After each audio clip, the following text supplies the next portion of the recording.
Hi అండి. Hello నమస్తే. Welcome to అమ్మ చేతి అమృతం. చాలా సింపుల్గా పల్లీల చట్నీ ఇలా తయారు చేసుకోండి. చాలా ఈజీగా అయిపోతుంది. ముందుగా గ్యాస్ ఆన్ చేసి గ్యాస్ మీద ప్యాన్ పెట్టి 2 టేబుల్ స్పూన్ల ఆయిల్ వేయండి.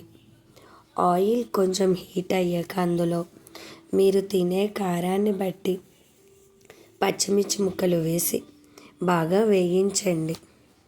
అలా వేగిన తర్వాత అందులో 2 టేబుల్ స్పూన్ల ధనియాలు కూడా వేసి పచ్చిమిర్చి ధనియాలను వేయించండి. అలా వేయించిన తర్వాత అందులో వేరుశెనగ గుళ్ళు కూడా వేసి బాగా కలుపుకుంటూ పల్లీలను దోరగా వేయించండి. పల్లీలను కలుపుకుంటూ వేయించండి. అలా వేయించడం వల్ల వేరుశెనగ గుళ్ళు మొత్తం వేగుతాయి.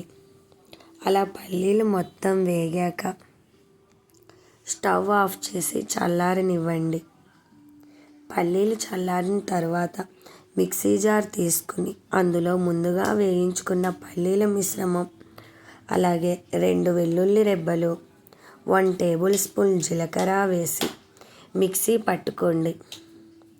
తర్వాత రుచికి సరిపడా సాల్ట్ కూడా వేసి మళ్ళీ ఒక్కసారి మెత్తగా మిక్సీ పట్టుకోండి. ఇప్పుడు ఇది ఒక బాక్స్లోకి తీసుకుని ఫ్రిడ్జ్లో పెట్టుకుంటే 1 వీక్ వరకు పాడవకుండా ఉంటుంది. మీకు కావలసినప్పుడు మిక్సీ జార్లో మీకు కావలసినంత పొడి వేసుకుని అందులో వాటర్ పోసి మిక్సీ పట్టుకోండి. అంతే, చాలా సింపుల్గా పల్లీల చట్నీ రెడీ.